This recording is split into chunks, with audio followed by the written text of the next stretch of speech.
나눔, 환난 중에 너그러움, 부욕해 하는 가난함, 이런 제목으로 고린도후서 13번째 말씀 같이 나누겠습니다. 올해 손고 같이 봉독할까요? 왼손 올리시고, 자, 그리스도께서 우리를 받아 하나님께 영광을 돌리심 같이 너희도 서로 받으라. 아멘. 저희는 이제 고린도후서 1장부터 7장까지 살펴봤는데요. 거기서 바울은 고린도 교회와 화해를 추구했습니다. 물론 이미 디도에게서 전달받은 소식을 통해서 고린도 교회도 바울과 화해하기를 간절히 원한다는 말을 들었습니다. 그렇더라도 그 관계를 더욱더 돈독히 하고 싶어서 이 화목, 화해라고 하는 주제를 고린도후서에서 계속 언급하고 있습니다. 중간에 바울이 길게 자기 자신을 자천한 이유도 거기에 있습니다. 거짓 선생들의 이 잘못된 말로 생긴 이 고린도 성도들과 자신 사이의 오해를 불식시키기 위해서 그렇게 했던 겁니다. 자, 그렇게 신뢰를 회복하고 나서 이제 오늘 보면 8장부터 9장은 예루살렘 교회를 돕기 위해서 우리가 같이 연보하자라고 제안하고 있습니다. 여러분, 신뢰하는 관계에서만 할 수 있는 것이 재정 지원 요청 아닙니까? 더군다나 바울은 지금 저 사람 돈 때문에 사역한다, 교류학파 철학자들의 행태와 비슷하다, 이런 공격을 받고 있는 와중이었는데 아무리 자기가 쓸 돈이 아니라고 해도 헌금 모금은 어지간한 신뢰관계가 아니면 요청하기 어려웠을 것입니다. 고린도전서 마지막을 보면 바울은 고린도 성도들에게 이미 예루살렘 교회를 위해서 연보하자고 요청을 했고, 고린도 성도들도 정기적으로 후원금을 모금하고 있었던 상태였습니다. 그런데 중간에 바울과 공동체 관계가 좀 어려워졌죠. 성도와 목회자의 관계가 어려워지면 가장 먼저 영향을 받는 것이 연보입니다. 돈은 우리 자신과 거의 동급이기 때문에 마음을 줄 수 없으면 돈도 주지 않습니다. 아무리 우리가 헌금하는 것 사람이 아니라 하나님께 바친다는 거 다 알지만 인간인 이상에 사역자나 교회의 관계가 안 좋아지면 연보에 영향을 미칠 수밖에 없는 겁니다. 그래서 관계가 지금 어려워진 기간 동안에 고린도 교회는 예루살렘의 교회를 돌볼 어떤 영적인 여력이 없었습니다. 돈이 없었던 것이 아니라 마음이 없었어요. 그런데 사도는 이제 고린도 후서를 통해서 그렇게 시작한 구제 연보를 마무리해 주십시오, 잘 끝마침해 주십시오라고 요청하고 있어요.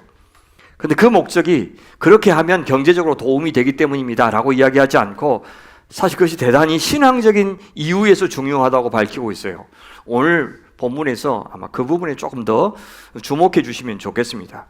그러니까 본문은 크게 두 부분으로 나눌 수가 있는데요. 6절까지에서는 구제 헌금의 좋은 본보기로 마게도냐 교회를 소개하고 있어요.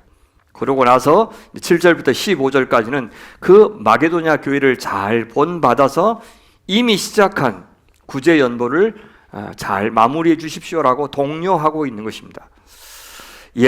바울은 고린도 교회가 자기보다 더 어려운 처지에서 지금 성실하게, 그것도 풍성하게 구제 헌금을 하고 있는 마게도냐 교회들을 본받아서 그들도 시작한 구제를 완성해 주기를 원하는 겁니다. 그래서 이렇게 마게도냐 교회 이야기를 꺼내면서 시작하고 있어요. 형제들아, 하나님께서 마게도냐 교회들에게 주신 은혜를 우리가 너희에게 알리노니 환난의 많은 시련 가운데서 그들의 넘치는 기쁨과 극심한 가난이 그들의 풍성한 연보를 넘치도록 하게 하였느니라.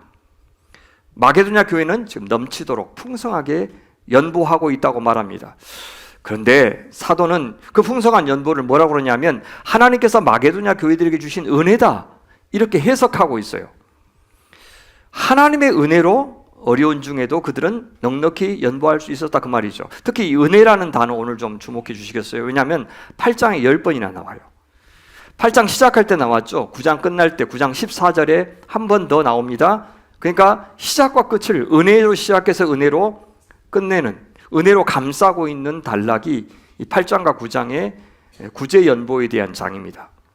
이 카리스라고 하는 헬라어는 우리가 아는 대로 자비, 은혜라고 번역할 수도 있지만 선물, 감사, 호의, 도움, 이런 뜻도 있어요. 여기 특별히 하나님께서 마게도냐 교회들에게 주신 은혜, 이렇게 우리 성경에는 번역했지만 원래 이제 원문을 보면 마게도냐 교회와 관련하여 하나님으로부터 주어진 은혜. 왜 이게 수동태가 중요하냐면 은혜는요, 내가 얻어내는 것이 아니에요. 은혜는 내가 쟁취하는 것이 아니고 하나님으로부터 선물로 주어지고, 우린 자격이 없는데 받는다는 데 은혜의 핵심이 있어요. 앞으로 6절까지 마게도냐와 관련해서 하나님이 어떤 은혜를 주셨는지를 소개할 겁니다. 고린도 교회 연보 이야기 하기 전에, 또 마게도냐 교회 연보 이야기 꺼내기 전에 사도는 하나님의 은혜를 먼저 거론한 것은, 우리가요, 내가 아닌 타인을 위해서 넘치게 돈을 쓰는 것은 절대 인력으로는 못하기 때문입니다. 하나님이 먼저 은혜를 주셔야 할 수가 있어요. 그 은혜를 은혜인 줄 알아야 우린 계산 없이 남에게도 은혜를 베풀 수 있는 겁니다. 왜 마게도냐 교회들의 연보가 특별히 은혜입니까? 예루살렘 교회를 돕기 위해서 그들이 연보할 무렵에 마게도냐 교회들의 형편은 어떠했습니까? 넉넉했고 심간 편했을까요? 놀랍게도 그들은 환난의 많은 시련 가운데 있었다라고 말해요. 그런데도 넘치도록 연보했으니 그건 하나님의 은혜 덕분이었다고 말한 겁니다. 그들은 환난 가운데서 넘치는 기쁨이 있었고, 그 기쁨 덕분에 그들의 극심한 가난이 도리어 마게도냐 성도로 하여금 더 많은 연보를 하게 했다, 그렇게 말씀해요. 여러분, 무슨 뜻인지 감이 오십니까? 사실 정반대로 반응하는 것이 일반적이지 않아요? 나도 힘든데 어떻게 남을 도울 마음이 생깁니까? 호주머니가 그래도 넉넉해야 기쁨도 있고 관대한 마음도 생기는 것 아니겠습니까? 그런데요, 마게도냐 성도들은 지금 많은 시련을 겪고 있었는데도 넘치게 기뻐했어요. 넘치도록 연보했어요. 어떻게 해요? 바울은 하나님의 은혜가 있어서 그것이 가능했다고 말해요. 복음 때문에 겪는 큰 시련 중에서도 그들이 기뻐했다면 그들의 신앙이 참 짱짱했다는 뜻이겠죠. 그런 신앙이 있었으니 자기들도 힘들면서 더 가난한 예루살렘 교회의 형편을 듣자마자 곧장 우리도 도와주겠습니다 라고 나선 겁니다. 고난을 겪고 있었기 때문에 그들의 어려움이 더욱더 와닿았을지 모릅니다. 우리도 겪어봤어. 저 사람들 얼마나 힘들까. 더 공감의 마음이 생겼던 겁니다. 여기 환난의 많은 시련이라고 하는 표현에서 시련은 시험 연단이라는 뜻이에요. 예수 믿는다는 이유 때문에 마게도냐의 교회들, 우리가 아는 대로 어떤 교회들이 있습니까? 빌립보 교회, 데살로니가 교회, 베레아 교회, 이런 교인들이 많은 환난을 당했어요. 그런데 그 과정에서 그들은 믿음의 사람으로 연단되어 갔던 겁니다. 그 덕분에요, 그들은 극심한 환난 속에서도 넘치는 기쁨으로 살 수 있는 영성이 생겼어요. 그 넘치는 기쁨이 그들로 하여금 계산하지 않고 더 어려운 교회, 자기들에게 복음을 주었던 그 감사한 예루살렘 교회를 위해서 기꺼이 넘치게 헌금할 생각을 하게 했던 겁니다. 사실 금액으로 따지자면 가난한 교회들이 낼 수 있는 돈이 뭐 얼마나 크겠습니까? 그러나 바울이나 하나님 보시기에는 정말 큰 돈이었어요. 그래서 풍성한 연보를 넘치게 하였다라고 표현해 준 겁니다. 이것은 마치 두 렙돈을 바친 과부의 헌신과 같았습니다. 그렇게 마게도냐 성도들은 부유한 가난한 자들이었어요. 세상에는 돈이 많아도 영적으로는 빈곤한 사람들이 있지만 넉넉하지 않아도 영적으로는 참 부유한 사람들이 있는 것입니다. 이어서 사도는 열악한 형편에서 헌금한 마게도냐 성도들의 이 연보가 어떤 특징을 갖고 있는지를 소개하고 있어요. 3절부터 보시면 내가 증언하노니 그들이 힘대로 할 뿐 아니라 힘이 지나도록 자원하여 이 은혜와 성도 섬기는 일에 참여함에 대하여 우리에게 간절히 구하니 우리가 바라던 것뿐 아니라 그들이 먼저 자신을 주께 드리고 또 하나님의 뜻을 따라 우리에게 주었도다 라고 이야기해요. 자, 몇 가지 특징을 한번 정리해 볼까요? 첫째, 그들은 최선을 다해서 연보했어요. 여기 힘대로 하였다, 그 말은 자기가 갖고 있는 재원에 따라서 하였다, 형편껏 했다, 그 말이에요. 드릴 수 있는 것에 맞게 드렸다는 뜻입니다. 그들은 인색하지 않았어요. 동시에 그들은 과시하기 위해서 가진 것도 없는데도 지나치게 한 것이 아니었습니다. 특히 여기 힘대로 했다 할 때 힘이라는 단어 디나미스는 능력, 역량, 복음의 능력 할 때 바로 그 단어가 디나미스, 여기서 다이나마이트라는 단어가 나와요. 그런 단어인데 그렇다면 능력껏 했다라고 번역할 수도 있어요. 그런데 사도는 그 다음 말을 읽기 전에 내가 증언하노니, 그러니까 우리 성경에 내가 확신하노니라는 말을 추가해요. 원문에는 그렇게 중간에 들어가 있어요. 왜냐하면 앞으로 나올 내용이 놀랄만한 이기 때문에 그건 내가 안다, 내가 증언한다, 내가 확신한다, 그 말을 집어넣고 다음 말을 하는데 다음 말이 뭡니까? 그것은 뭐냐면 그들이 힘에 지나도록 했다라는 말을 그 다음을 해요. 바울은 마게도냐 성도들이 실제로는 형편에 지나도록 했다고 말해요. 아니, 그들은 뭐라고 말했냐면 그냥 능력과 형편껏 했습니다 이렇게 말했지만, 바울이 보기에는 그렇지 않았던 거예요. 그 액수를 보니, 그리고 그들이 처한 공공한 처지를 감안하니 이거 형편을 넘을 만큼 최선을 다했구나 라는 사실을 안 거예요. 그렇죠, 같은 10만 원을 내도 저 사람 처지에 어떻게 이렇게 많이 부조를 했다냐, 저 사람 먹고 살기도 힘든데 이렇게 큰 돈을 냈다냐 라고 같은 10만 원이어도 처지를 생각하면 크게 보일 수도 있는 것입니다. 둘째, 그들은 자원하는 마음으로 했어요. 어째서요? 그들에게는 하나님의 은혜가 있었고 그들은 하나님의 뜻에 민감했기 때문입니다. 5절에 나오죠. 그래서 그들은 강요에 의해서 또 의무감으로 연보하지 않았고 자발적으로 연보했어요. 자기들이 하겠다고 먼저 말했어요. 또 마음껏 했고 은혜대로 했어요. 사도는 이런 마게도냐 교회의 성숙함을 보고 얼마나 뿌듯했을까요? 셋째, 그들은 적극적으로 연보했습니다. 이 은혜와 성도 섬기는 일에 참여함에 대하여 우리에게 간절히 구했다라고 4절에서 말해요. 바울이 요청하기 전에 먼저 마게도냐 성도들이 이 연보에 참여하고 싶다고 요청했고, 데오마이, 그것도 간절히 요청했다고 말해요. 그냥 바울은 예루살렘 교회가 이런 형편입니다 라고 소식만 전해줬을 뿐인데, 연보를 모아서 보내고 싶다고 한 것은 마게도냐 성도들이었다는 뜻입니다. 대개 구한다라는 말은 기도한다는 뜻이에요. 뭔가 도움이 필요해서 간절히 기도한다라고 할 때 이 단어를 쓰는데, 특이하게도 여기 마게도냐 성도들이 받는 자가 아니라 베푸는 자가 되게 해달라고 간청하고 있는 것이 특이합니다. 우리 성도들 중에도 그래요. 저를 찾아와서 목사님, 누군가를 위해서 또 어떤 사역을 위해서 제가 좀 헌금하고 싶습니다. 또 교회 이 굳은 일 좀 제가 자청해서 해도 되겠습니까? 이렇게 먼저 제안하시는 참 고마운 분들이 계셔요. 간절히 구한다, 직역할까요? 많은 간절함으로 구한다. 구한다는 말 자체도 대단한 열의인데 거기다가 많은이란 말까지 더해서 그들이 얼마나 예루살렘 교회를 구제하는 일에 열정적이었는지를 보여줘요. 여기 특히 구제하는 일을 섬기는 일이라고도 번역을 하죠. 디아코니아라는 단어예요. 고린도 후서에서는 예루살렘 교회를 돕는 구제 헌금을 가리킬 때 이 단어를 쓸 겁니다. 주님이 이 땅에 오실 때 섬김을 받기 위해서 오신 것이 아니라 섬기러 왔다라고 할 때 바로 이 단어를 써요. 이 디아코니아라는 말을. 또 여기 섬기는 일에 내가 참여한다 할 때 이 참여하면 코이노니아라는 단어예요. 마게도냐 성도들은 디아코니아에, 섬기는 일에 코이노니아, 참여할 수 있는 은혜를 바울에게 달라고 요청한 겁니다. 그것도 간절히요. 이 은혜와 성도 섬기는 일에 참여한다 할 때 은혜는 특권이나 기회라고 번역할 수도 있어요. 그렇다면 마게도냐 성도는 섬기는 데 참여할 수 있는 특권, 호의를 베푸는 데 참여할 수 있는 기회 우리에게 주십시오라고 간절히 요청했다는 말이에요. 아니, 누군가를 도울 수 있는 기회를 특권으로 알다니 참 복된 사람입니다. 사회에서도 그렇고 교회에서도 그렇죠.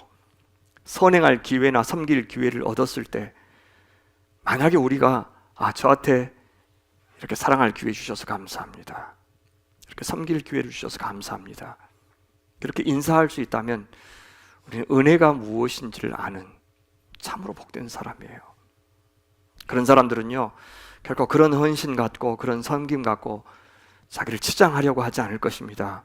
그런 거 했다고 권력 삼으려고 하지 않고 대신에 은밀하게 할 겁니다. 왜요? 그것 자체를 축복으로 여겨서 그렇고요, 그것 자체를 기쁨으로 여겨서 그런 겁니다. 마게도냐 교회가 그런 교회였어요. 넷째, 그들은요, 연보를 할 때 인격적으로 했고 헌신적으로 했어요. 5절 보시면 우리가 바라던 것뿐 아니라 그들이 먼저 자신을 주께 드리고 또 하나님의 뜻을 따라 우리에게 주었도다. 사실 하나님의 뜻을 따라가 그들이 먼저라고 하는 말 앞에 들어가는 게 더 적절해요. 그들이 하나님의 뜻을 따라 먼저 자신을 주께 드리고 또 우리에게 주었도다. 이렇게 번역하는 것이 좋습니다. 마게도냐 성도들의 연보가 참 대단한데 그것은 그들이 물질을 많이 바쳤기 때문이 아니에요.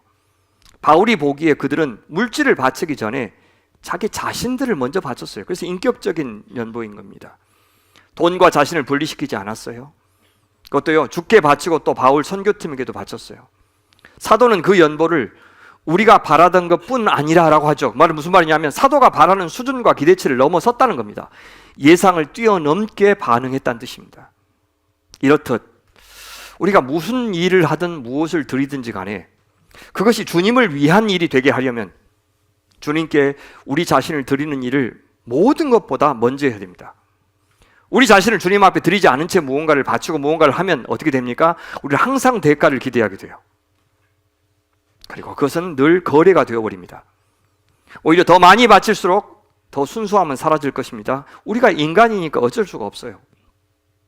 마게도냐 성도들이 아낌없이 드릴 수 있었던 것은 그들은 이 연보를 자기가 사람들에게 한다고 생각하지 않고 하나님께 하는 것이라고 여겼기 때문입니다. 또 하나님의 뜻을 따라 우리에게 주었도다. 이 연보를 하나님의 뜻이라고 생각했으니 어찌 계산했겠습니까? 어찌 돈 좀 보냈으니 할 일 다 했다고 여겼겠어요? 도리어 그들은 예루살렘 교회는 참 필요한 것이 너무 많은데 우리들은 겨우 이 정도밖에 못했다 하고 미안했을 것이고, 그들의 어려움은 계속되는데 우리는 줄곧 보내주지 못하고 이번 한 번만 보내줄 뿐이라고 여기면서 또 미안했을 것입니다.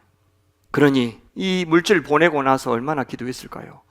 주님, 우리를 통해서는 이만큼 하지만 또 여러 하나님의 사람들의 마음을 움직이셔서 부디 예루살렘 교회를 도와주십시오라고 아마 기도했겠지요. 연보를 할 때, 또 봉사를 할 때 그 안에 우리 자신을 담는 것이 이렇게도 중요한 겁니다. 주님은 이런 인격적인 연보만 받으셔요. 아무리 많이 드려도 거기에 내가 빠져 있으면 그건 연보가 아닙니다. 그러나 액수가 적더라도 나를 담은 연보는 기뻐하셔요. 왜요? 주님은 우리의 외모가 아니라 중심을 보시고, 주님은 순종이 제사보다 낫다고 여기신 분이고, 우리가 드리는 모든 것은 원래 주님의 것이기 때문입니다. 그래서 바울은 뒤에 고린도후서 12장 14절에서 이렇게 말씀하셔요. 내가 구하는 것은 너희 재물이 아니라 오직 너희니라. 주님도 우리의 돈보다 우리 자신을 더 받고 싶어 하십니다. 이것이 하나님의 뜻대로 하는 연보입니다. 자, 그 연보를 위해서 이제 이 고린도후서를 가지고 디도도 보낸다고 이야기하죠. 6절 보십시오. 그러므로 우리가 디도를 권하여 그가 이미 너희 가운데 시작하였은즉 이 은혜를, 이 연보를 그 말이죠, 그대로 성취하게 하라 하였노라. 성취하게 하라는 그런 사명을 갖고 보냈다, 이제 그 말입니다. 디도에게 부탁했다는 말은 고린도 성도들에게 부탁한 말이죠. 고린도 성도들은 이미 오래전에 이 연보를 시작했었습니다.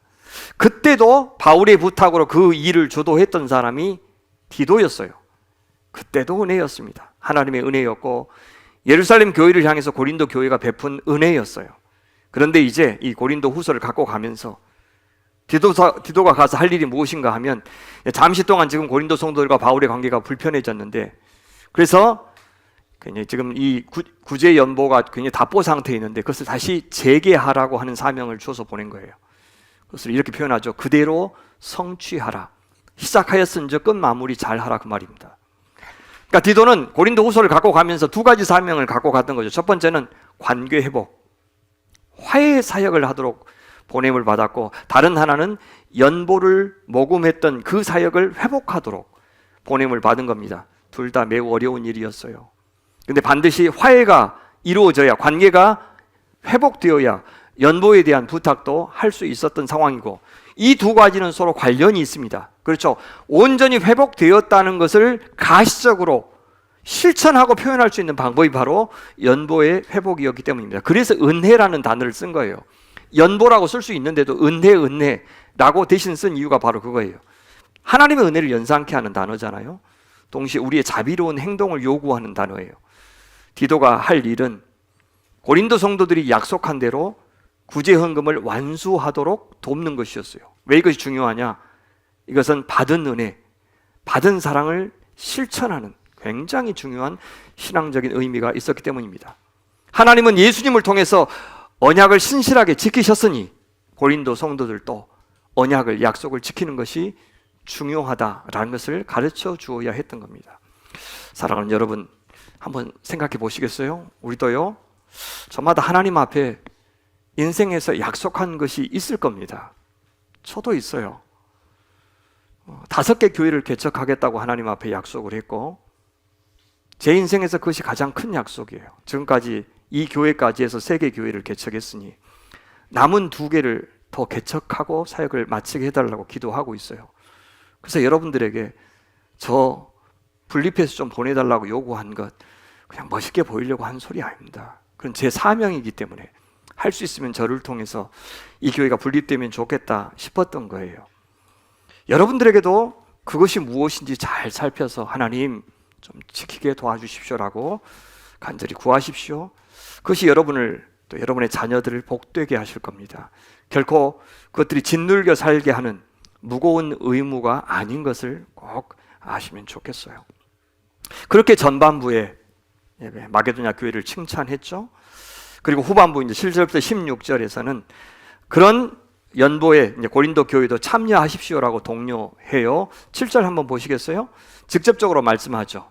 오직 너희는 믿음과 말과 지식과 모든 간절함과 우리를 사랑하는 이 모든 일에 풍성한 것 같이 이들이 누리고 있는 은혜를 이렇게 표현하죠. 그 다음에 이 은혜에도, 이 연보에도, 예루살렘 교회를 돕는 일에도 풍성하게 할지니라 하십시오라고 이야기해요. 이번에 또 연보를 은혜라고 표현하죠. 연보하는 것은 하나님의 은혜 베푸시는 사역을 대신하는 일이라서 그래요. 사도는 고린도 성도들이 하나님께 받은 은혜가 풍성하듯 그들도 연보할 때 풍성하게 하십시오라고 부탁을 해요. 자, 어떤 은혜 누리고 있었다고요? 여기 보면 우선 믿음, 말, 지식, 그 다음에 사랑 이렇게 나와 있네요.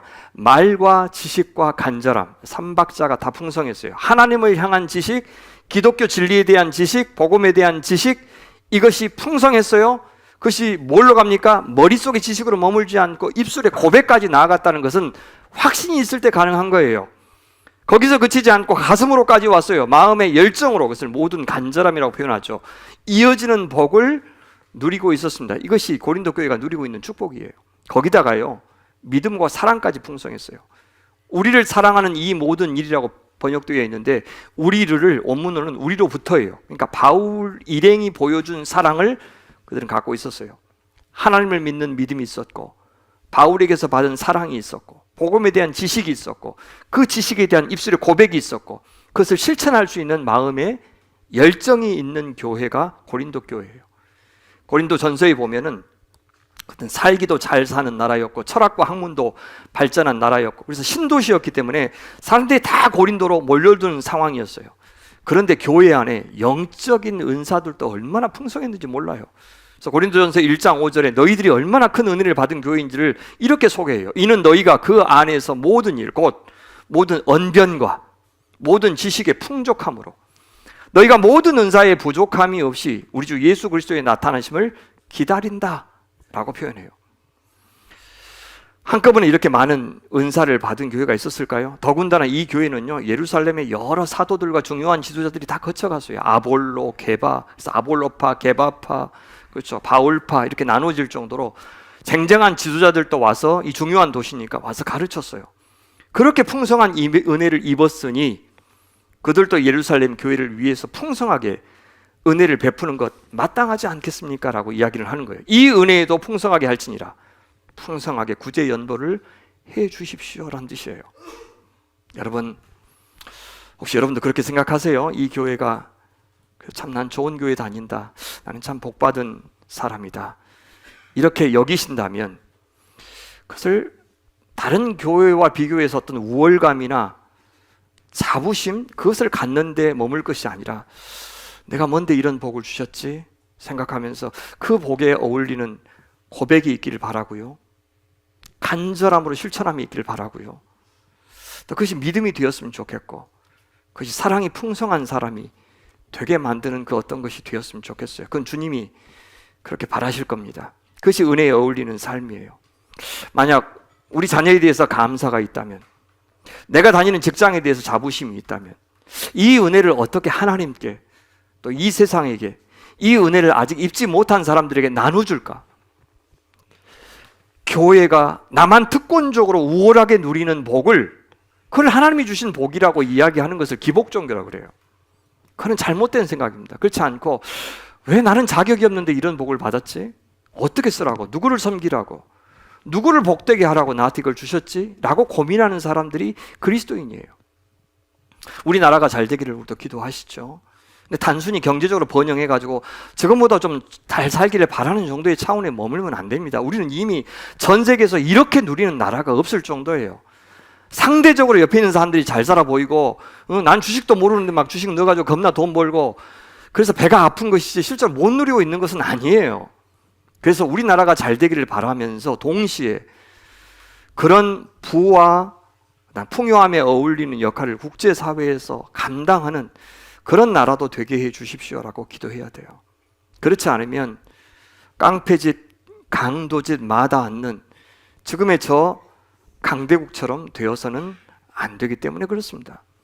지금 바울은 고린도 성도들에게 연보에 대해서 두 가지 원리를 말하고 있는 것이죠. 첫 번째, 마게도냐 성도들의 본을 따라 주십시오.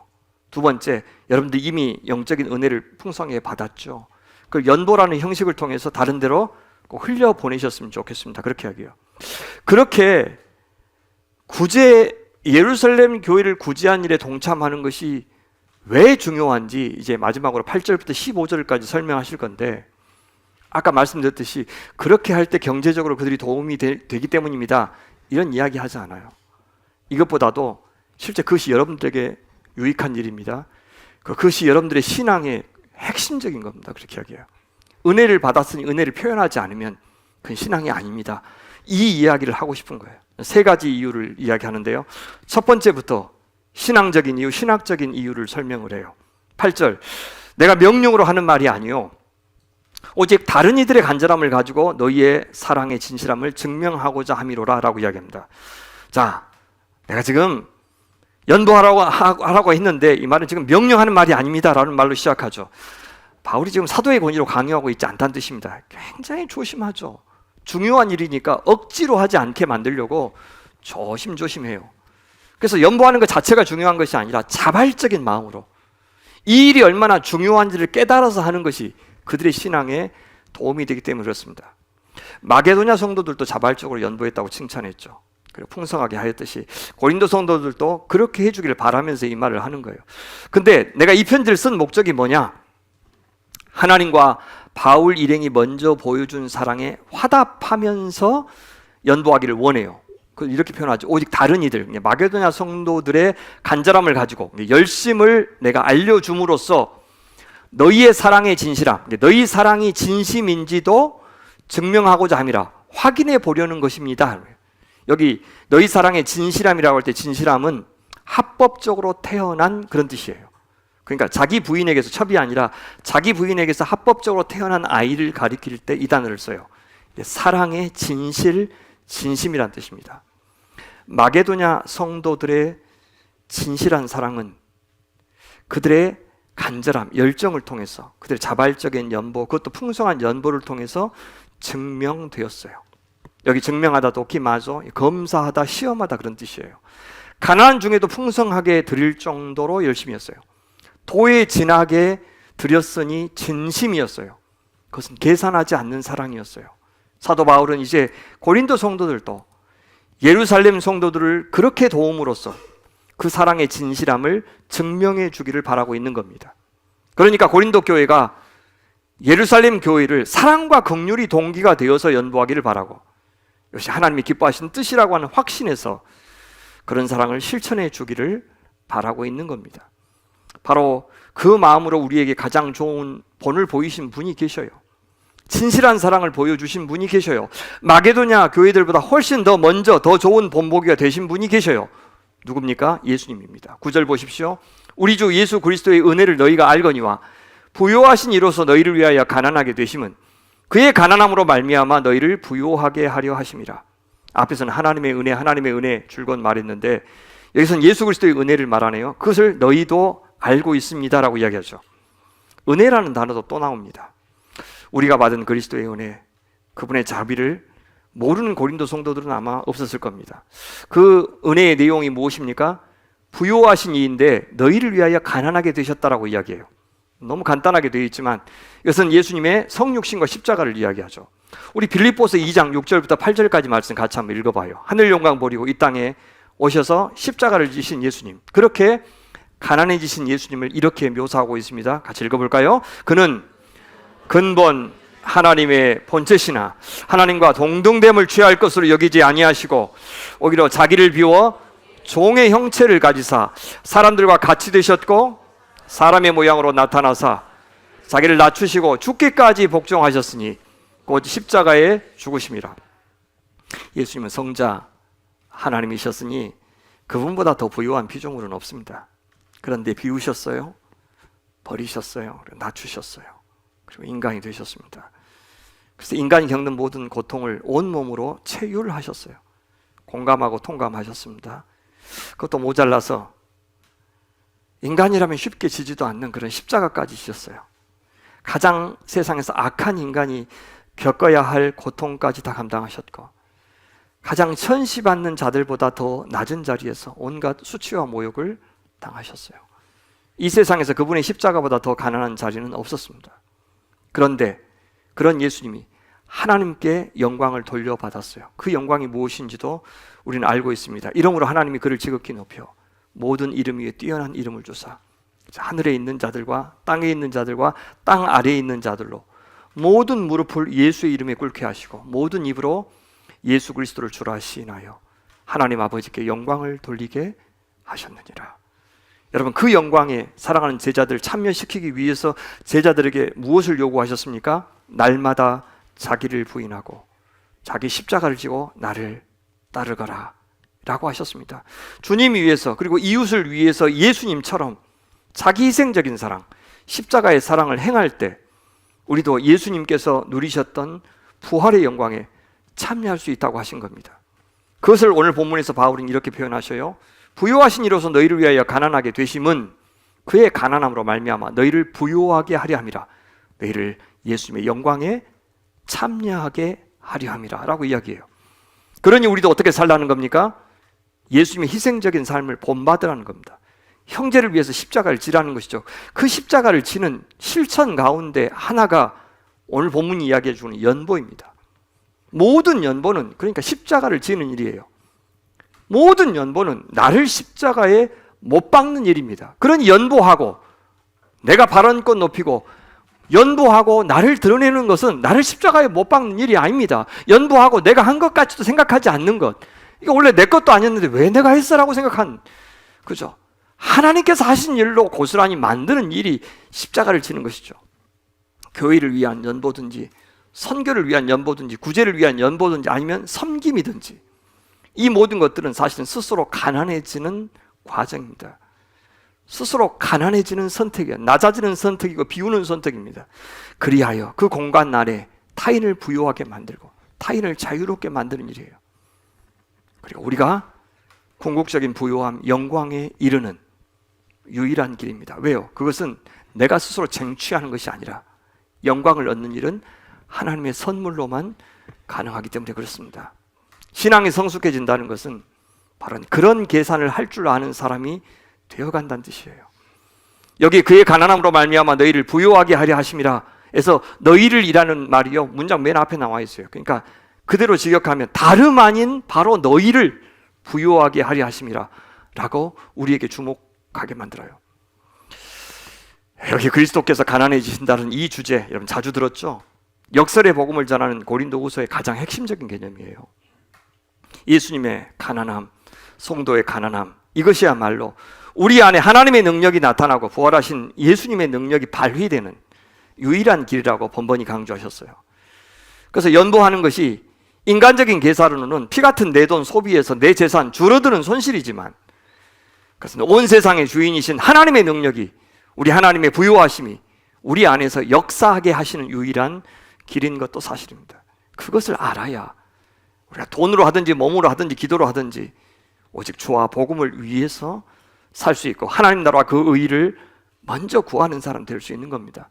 이 계산법 모르면요, 이 계산법 실천해 보지 않으면 신앙생활 수십 년 했다 하더라도 신앙의 바다에서 그 물에 나를 맡긴 채 마음껏 헤엄쳐 보지 못한 채 찰랑거리는 시내에 발만 담그고 끝나는 그런 사람 될 겁니다.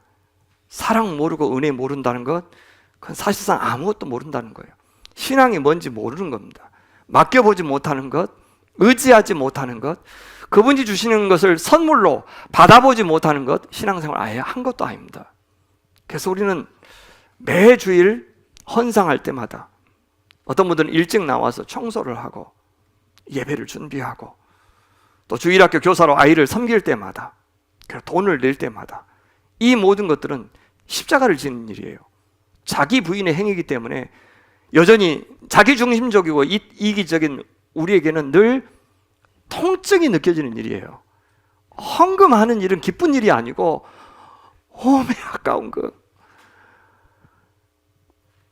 내 살점을 이게 떼어내는 일과 같이 아픈 일이라고요. 이게 봉사하는 것도. 근데 점점 그것이 아픔으로 느껴지지 않고 아무것도 아닌 것이 될 만큼 그 안에서 보람과 기쁨과 만족을 얻게 될 거예요. 점점 신앙이 자란다는 것은 바로 그런 영적인 근육이 생기고 영적인 체력이 짱짱해지는 겁니다. 멀리서 구경하고 관람하는 사람들은 생각도 못해요. 앞서서 참여하고 수고하고 애쓴 사람만이 누릴 수 있는 복이 있는 겁니다. 그것이 신앙이 성장하는 과정이에요. 고린도 성도들은 그들이 갖고 있었던 그 자신감 때문에, 그 도시가 누리고 있었던 경제적인 부흥 때문에, 유독 그 도시는 지식인들이 많았고 영적인 지도자들이 많았고 은사가 풍성했기 때문에 아이러니하게 더 하나님 앞에서 아름답게 쓰임받아야 할 것인데 그들은 그만큼 자기를 부인하기 어려웠어요. 그래서 고린도 교회만큼 문제가 많은 교회가 없었어요. 지나치게 개인주의적이었고요, 사도의 권위를 인정하는 데도 시간이 많이 필요했어요. 그래서 이 그리스도의 가난해지심, 성도의 가난해지심을 통한 하나님의 부요하심, 형제들의 부요해짐이라고 하는 이 핵심적인 원리, 십자가의 원리, 부활의 원리, 이 원리를 그들은 더디게 이해하였던 겁니다. 자, 왜 이 연보에 동참하는 것이 중요한가? 실제적인 이유를 들어요. 10절부터 12절인데 아예 단도직입적으로 이야기합니다. 이 일에 관하여 나의 뜻을 알리노니 이 일은 너희에게 유익함이라. 여러분, 이것이 하나님의 뜻이니까 순종하십시오, 그렇게 말하지 않죠. 그렇게 말하면 연보를 안 한 사람에게 죄책감을 심어줄 거예요. 그렇게 하지 않고 이 일에 관하여 나의 뜻을 알립니다, 그냥 나의 조언을 주고 싶습니다, 개인적인 생각입니다, 그렇게 말하고 시작해요. 왜요? 이번에도 자발성이 중요하다고 여겨서요. 그러면서 연보를 실천하도록 권하는 이유가 뭐라고요? 이 일은 여러분들에게 유익하기 때문입니다 라고 이야기해요. 아니, 예루살렘 교회에게 유익하기 때문입니다, 이렇게 말하는 것이 더 자연스러울 것인데 이상하죠. 무슨 말입니까? 연보하느라 내가 가진 돈이 줄어들었다고만 여긴다면 여러분 계산 잘못한 겁니다, 그 말이에요. 그 연보가 여러분들에게 가져다 주는 영적인 유익과는 비교할 수 없기 때문입니다, 그 말입니다. 그렇다면 어떤 점에서 연보한 사람에게 유익합니까? 설명해요. 10절 보시면 너희가 1년 전에 행하기를 먼저 시작할 뿐 아니라, 아니에요, 시작했을 뿐 아니라, 그렇게 번역해야 되고, 원하기도 하였은즉, 아니에요, 이거는 현재 시제예요. 시작하다는 과거 시제고 원하다는 현재 시제니까 지금도 원하고 있은즉, 그렇게 번역해야 돼요. 과거에 먼저 시작했습니다, 그리고 지금까지도 원하고 있은즉 이제 하던 일 성취하십시오, 끝마치십시오, 그 말이에요.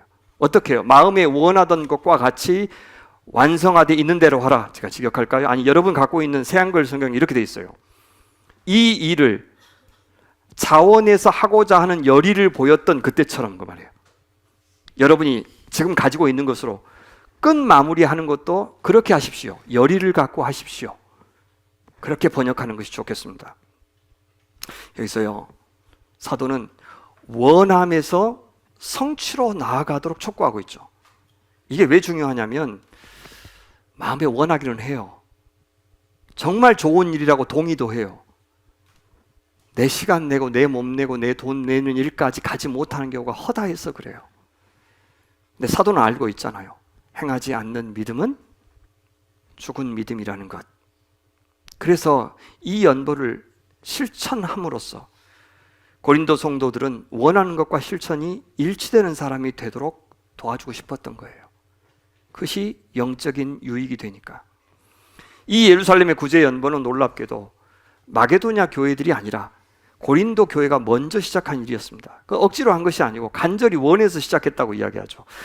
그때 그들이 얼마나 바울과 잘 지냈고 또 얼마나 영적으로 깨어 있었으면 이렇게 한 번도 본 적도 없는 예루살렘 교회까지 돕자고 했을까요? 바울은 지금 그 시절을 그리워하고 있는 거예요. 그리고 그때 그 신앙을 회복시켜 주고 싶었어요. 자신과 단순히 화해하는 정도가 아니라 그때 신앙까지도 회복시켜 주고 싶었던 겁니다. 영적 침체를 극복하도록 돕는 일, 이것이 지도자의 중요한 역할이기 때문입니다. 그래서 어떻게 합니까? 바울은 고린도 성도들이 지금도 연보를 하고 싶어하는 마음이 있다는 것을 간파했어요.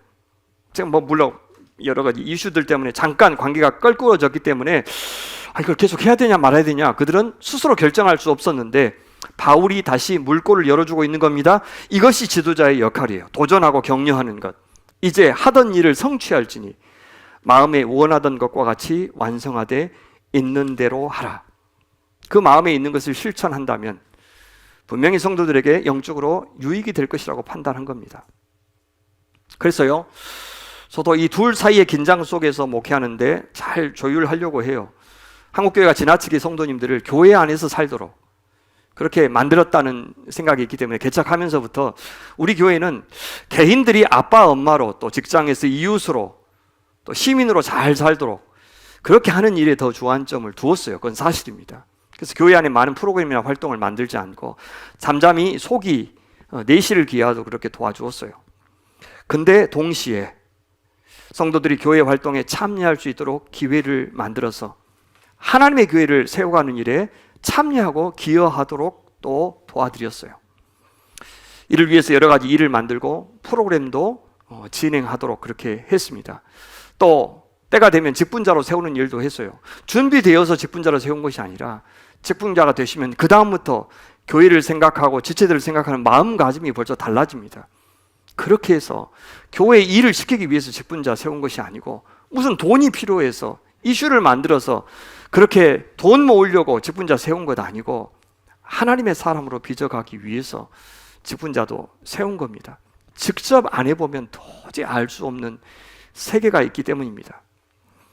생각해 보세요. 자기들이 교회가 먼저 시작했는데 더는 진행하지 않고 다른 사람들은 잘하고 있는데 자기가 중단했다고 생각해 보세요. 고린도 교회가요, 나중에 내내 막 부담이 있고 죄스러움이 남았을 거예요. 약속을 안 지켰다는 생각 때문에 괴롭기도 했겠죠. 그래서 바울은 이제 구제 연보하는 일 성취하십시오. 완성하십시오. 이것이 영적으로 유익하고 또 적절한 일이기 때문에 그렇게 하십시오라고 그렇게 독려했던 겁니다. 그런데 엄청 많이 하라고 하시지 않아요. 있는 대로 하라. 지금 갖고 있는 수준에서 하라고 이야기해요. 왜요? 하나님은 어떤 분이시기 때문에요? 12절 할 마음만 있으면 있는 대로 받으실 터이요 없는 것은 받지 아니하시는 분이기 때문이다라고 이야기를 해요. 그렇지 않겠어요? 여태 지금 해야 되는데 그동안 못했잖아요. 너무 지체되었다 생각해서 만회하려고 가진 것도 없으면서 엄청 빚을 내서 하고자 하는 마음도 있었겠죠. 그렇게 하지 말라는 겁니다. 왜요? 주님이 받으시는 것은 그 마음이기 때문이다라고 이야기해요. 여기 할 마음만 있으면, 할 마음은 자원하는 마음이에요. 직역하면 있으면, 앞에 놓여 있으면 프로케타이라는 말이에요. 그러니까 자원하는 마음을 맨 앞에 두기만 했다면 그 말이에요. 여러분 중에서 내가 지금 하고자 하는 그 자원하는 마음이 여러분 생각에 제일 앞에만 있다면 정말로 금액은 문제가 되지 않습니다. 있는 대로 받으실 겁니다. 여러분 수준대로 하시면 됩니다. 그 말이에요. 갖고 있는 만큼 하십시오. 당장에 넉넉하지 않아서 빌리더라도 갚을 수 있는 수준에서 하십시오. 그 말이에요. 주님은 우리가 할 마음도 없으면서 힘에 지나도록 갖고 있지 않는 것을 하는 거 원치 않으신다고 해요. 왜요? 하나님이 안 주셨기 때문에. 하나님이 주신 것, 주실 것 그것만 내놓으라고 하셔요. 없는 것은 받지 아니하시리라. 그래서 우리가 건축원금 약정할 때 이미 나누었던 원리입니다. 누구든 예배당을 새로 마련하는 일 필요하고 좋은 일인 줄 알지만 왜 부담이 안 되시겠어요? 그래서 공동체는 정말 이 일을 우리가 해야 되는가, 하나님이 정말 원하시는가를 확인하기까지 정말 오래 걸렸던 거예요. 그런데 이제 결정하고 나서 우리에게 중요한 것은 뭐냐? 공동체 결정에 자원하는 마음으로 참여하고 싶은 마음입니다. 그게 제일 중요해요. 그게 내가 얼마를 헌금하느냐보다 훨씬 중요한 것이 바로 그거예요. 그렇게 할 마음이 맨 앞에 있다면 액수 중요하지 않다 이야기예요. 절대로 나올 수 없는 돈을 막 쥐어짜서라도 받아내시는 하나님으로 만들면 안 되는 거예요. 교회가 받은 은혜만큼, 감동만큼. 마음이 없는데 억지로 하는 거 기뻐하지 않으시고, 하나님의 뜻인 줄 뻔히 알면서도 인색한 것도 기뻐하지 않으시고, 능력껏 형편껏 마음의 감동에 따라서 하라고 합니다. 왜요? 그렇게 할 때만 영적으로 유익하기 때문에, 하나님의 뜻에 참여하는 감동이 있을 것이기 때문에 그렇게 하라고 합니다. 자, 이것이 두 번째예요. 영적으로 유익하기 때문에 시작했던 것 마치십시오. 세 번째 마지막 13절부터 15절에 나오는데요. 이 연보가 갖는 실제적인 효과 또 하나님의 의도가 거기 담겨져 있어요. 한마디로 이렇게 이야기해요. 13절 보실까요? 이는 다른 사람들은 평안하게 하고 너희는 곤고하게 하려는 것이 아니요 균등하게 하려 함이니. 여기 앞에 말요, 다른 사람들은 평안하게 하고 너희는 곤고하게 한다. 이 말은 이 지금 헌금에 반대하는 일부 사람들이 불평하면서 한 말이에요.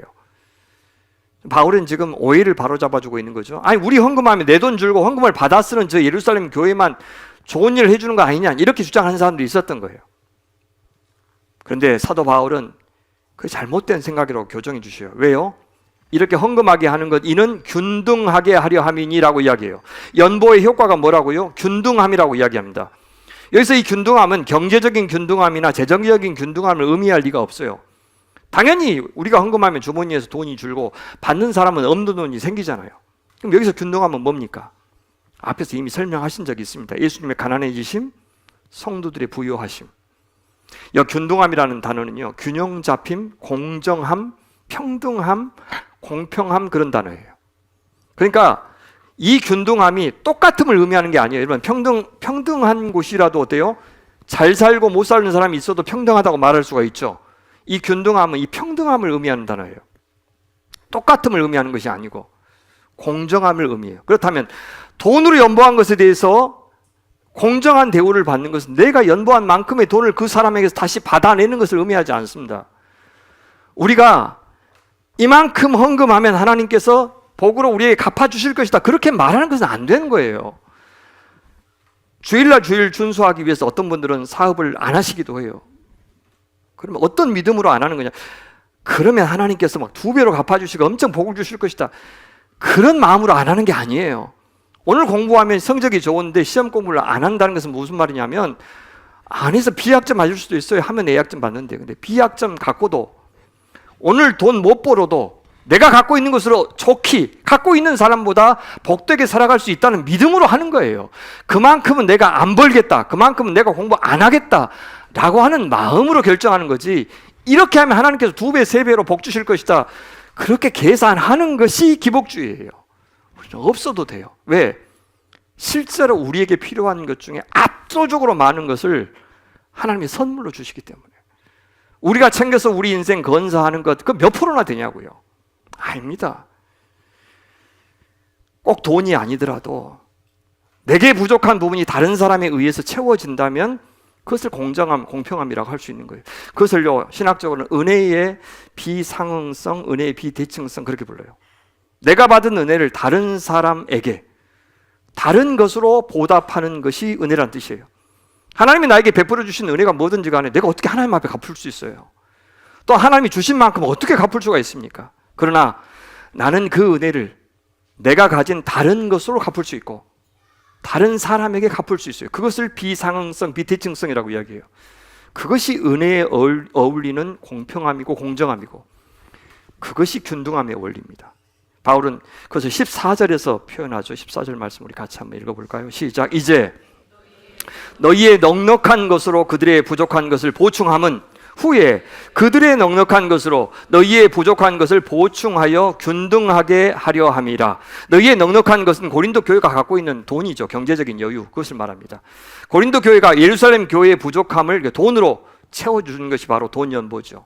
그러면 후에 나중에 언제가 될지 모르지만 예루살렘 교회의 고린도 교회에게 필요한 것을 자기가 갖고 있는 어떤 넉넉한 것으로 채워줄 수 있을 것이라는 뜻입니다. 아니, 이미 채워주었어요. 그래서 로마서 15장 27절에 보면 이 구제 헌금에 대해서 이렇게 말해요. 저희가 기뻐서 하였거니와 또한 저희는 그들에게 빚진 자니 만일 이방인들이 그들의 예루살렘의 영적인 것을 나누어 가졌으면 육적인 것으로 돈으로 그들을 섬기는 것이 마땅하니라, 그렇게 이야기해요. 예루살렘 교회가 갖고 있는 것은 영적인 것이죠. 메시아 예수님에 관한 수많은 가르침, 경험들, 복음을 갖고 있어요. 또 거기에는 제자들이 있죠. 사도들이 있습니다. 실제 사도 중에 베드로가 이 고린도까지 와서 선교했어요. 그것이 예루살렘 교회가 이 고린도 교회에게 나눠준 영적인 자산, 넉넉함이에요. 앞으로 저희 예배당이 새로 마련되는 과정에서 다양한 연보들이 필요할 겁니다. 어떤 분들은 돈으로 연보하고요, 어떤 분들은 기도로, 어떤 분들은 몸으로 연보할 거예요. 어떤 분들은 좋은 전문가를 연결해 주는 것으로 연보할 겁니다. 우리 각자 성도들이 가진 여러 가지 전문 은사가 아마 다 동원될 거예요. 우리 권사님들은 나는 여기다 꽃 심을란다, 이렇게 이야기하시고, 그죠? 그러나 모든 하나님이 주도하시겠지만, 하나님의 집이 세워질 때 하나님이 주도하시겠지만 하나님의 백성들이 다 참여하게 하실 겁니다. 그러니까 우리 중 어떤 사람의 연보도 다 중요한 겁니다. 더 중요한 것 없어요. 덜 중요한 것 없어요. 왜냐하면 99.99%는 하나님이 하시기 때문입니다. 제가 좀 적게 잡았습니다. 하나님이 하시는 거예요. 99.99%가 아니라 99.99999999999999999999 제 비둘기가 아니고 아직도 멀었어요. 근데 99.99라고만 그냥 할게요. 99.99%를 하나님이 하셔요. 제 아무리 많은 헌금을 했고 제 아무리 귀한 은사로 봉사를 많이 했다 해도 그것은 우리가 필요한 것의 0.01%도 안 돼요. 그러니 감사할 수는 있어도 아무도 자랑해서는 안 됩니다. 그렇다면 이 공동체가 제대로 그리스도의 몸으로 성장할 수 있는지 여부는 무엇에 달려 있습니까? 그 하나님께서 하시고 있는 99.999999999%를 하나님의 역사로 알아보는 눈이 얼마나 밝은지에 달려 있는 거예요. 그것을 볼 때마다 감사가 흘러나오고 찬양이 흘러나올 겁니다. 그리고 우리 하나님을 자랑할 겁니다. 그래서 우리가 무엇을 얼마나 연보했든지 간에 우리의 입에서 하나님의 부요하심과 하나님의 은혜에 대한 간증과 고백이 풍성해질 때 우리는 균등해지는 은혜를 누리게 되는 것입니다. 바울은 이 원리가 구현된 예로 광야 경험을 제시하고 있죠. 하나님께서 99.99% 역사하셔서 이스라엘이 생존했던 공간이 바로 그 광야였어요. 광야에서 아무도 내가 잘해서 40년 동안 생존했다 그렇게 자랑할 사람은 없었습니다. 심지어 가장 위대한 지도자 모세마저도 할 말이 없는 사람이었는데 누가 감히 내 덕분에 이스라엘 40년 동안 무사히 생존할 수 있었다 그렇게 주장하겠습니까? 아니, 사실 하나님이 하신 것을 모세가 자기가 한 것처럼 그렇게 과시했던 사건이 있었죠. 무리바 반석에서 물을 낸 사건이었습니다. 근데 그 사건 하나 때문에 모세는 가나안 땅에 들어가지 못했을 정도였어요. 광야 40년은 하나님의 은혜 앞에서 이스라엘 모든 백성들이 균등해지는 시간이었습니다. 특히 날마다 하늘에서 주신 만나 앞에서 사람들은 다 균등해졌어요. 왜요? 많이 남은 자가 어떻게 됐어요? 많이 거둔 사람, 오면 너는 좋겠다. 이렇게 잉여 만나가 많아서 겁나 좋겠네. 부자다. 그렇게 하지 않고 어떻게 다 했어요? 다 썩어버렸어요. 아무것도 쌓아두지 못하게 하셨어요. 그래서 아무도 부자가 되지 못하게 하셨어요. 출애굽기 16장 18절을 인용하시는데 이렇게 말합니다. 기록된 것 같이 많이 거둔 자도 남지 아니하였고 적게 거둔 자도 모자라지 아니하였느니라. 광야에서는요, 자기 것이라고 주장할 수 있는 것은 아무것도 없었다는 뜻이에요. 많이 거둬도 자기 것 아니고 적게 거둬도 자기 것 아니고 다 선물이었습니다. 선물은 선물을 주시는 분의 뜻대로만 주어져요. 그분의 뜻이 뭡니까? 균등함, 공평함이었어요. 가족의 수 많으면 많이 주시고 적으면 적게 주셨어요. 하지만 필요 이상으로 거두면 다 쓸모없게 만드셨어요. 왜요? 필요 이상으로 거두었다는 사실 자체가 뭘 의미하냐? 우리가 하나님의 은혜로 사는 것이 아니라 만나를 의지하여 살아가는 것처럼 착각하는 불신앙이라서 그렇게 하신 거예요. 불신앙의 원리, 소유의 원리, 만몬의 원리는 절대 하나님 나라에서 통하지 않고 절대 교회에서 통하지 않게 해야 됩니다. 교회는 오직 은혜의 원리, 감사의 원리만 통하게 해야 돼요. 그래서 이 공동체 전체, 이 건물 전체를 우리 교회에다 사주었더라도 절대 감사 안 합니다. 조금은 감사할게요. 근데 그 받지도 않을 뿐더러 하나님이 하신 일을 방해하는 일이니까 못하게 해야 된다고요. 그런 일은 처음부터 다 하나님의 것이었는데 많이 헌금한 자는 칭찬하고 적게 헌금한 자는 덜 칭찬한다면 그 어떻게 그게 공평한 겁니까?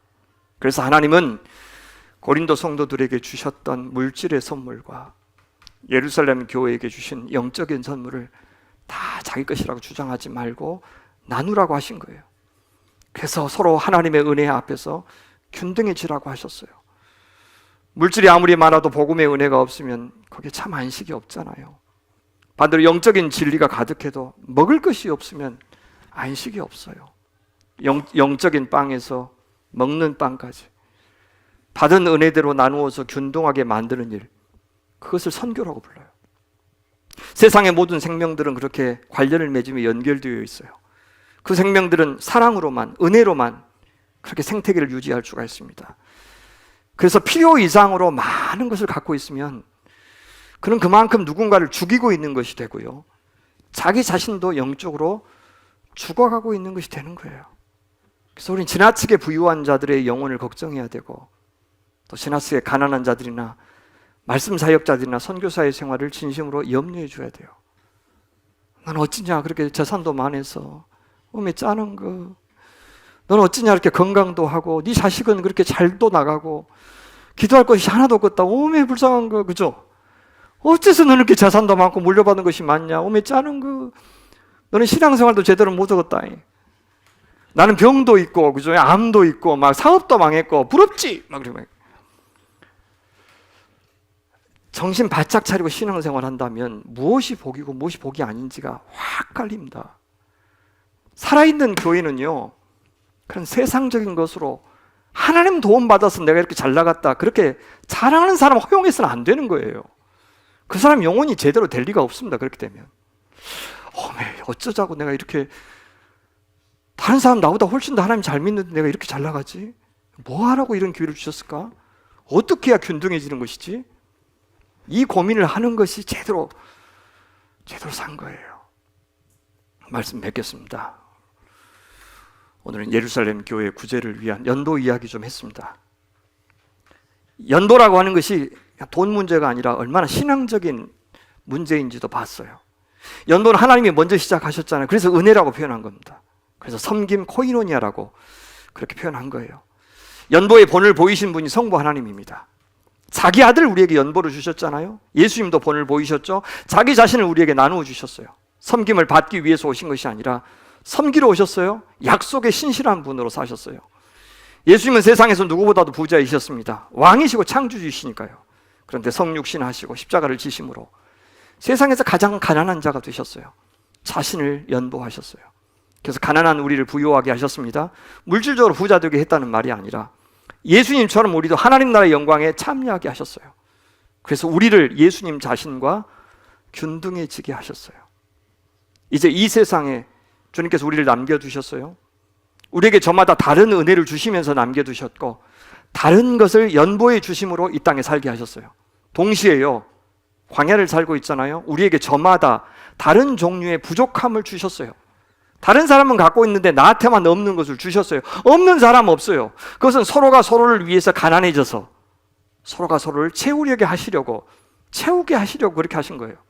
그래서 서로 균등하게 하시려는 뜻입니다. 그렇게 하여 사랑의 관계를 맺게 하시려는 뜻이에요.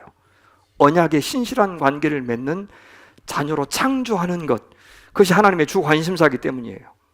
디아코니아, 섬김이 있을 때 참된 코이노니아, 교제가 있습니다. 밥이라도 한 끼 나누어 먹어야, 누군가 어려움에 기도 한 자리 해야 친해진다는 뜻입니다. 연보가 있을 때, 나눔이 있을 때, 섬김이 있을 때, 그때 참 교제가 이루어지는 거예요. 받기만 하는 사람은 절대 관계가 형성이 안 됩니다. 참 교제가 이루어질 때 그곳에 주님이 임재하시고 참 예배가 이루어져요. 하나님께서 우리 공동체에게 어떤 모습으로 연보하라고 하시고 섬기라고 하시든지 간에 그렇게 하신 목적은 하나예요. 교회 크게 세우려고요? 절대 아닙니다. 그게 말이 됩니까? 이것을 통해서 당신 백성의 사랑이 자라고 믿음이 자라는 거 보고 싶으셔서 그렇게 한 거예요. 지체들의 섬김 연보를 통해서 우리가 저마다 하나님의 연보를 누리기를 원하셔요.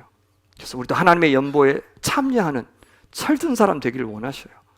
그래야 아름다운 교제가 있는 천국 공동체, 이 세상 앞에 이루어서 보여주고, 그래야 사랑으로 하나 된 이 백성으로부터 주님께서는 경배를 받고 싶어 하시는 겁니다. 그러니 사랑하는 소명의 가족 여러분, 이 거룩한 계산을 할 줄 아는 우리 그런 자식들 됩시다. 이 광야 살고 있다는 사실 똑똑히 기억하면서 그래도 남지도 않고 모자르지도 않게 우리 인생 정산하실 우리 그 하나님 믿어드립시다. 간구하되 주님, 제가 성도들의 필요를 알아볼 줄 아는 눈을 주십시오.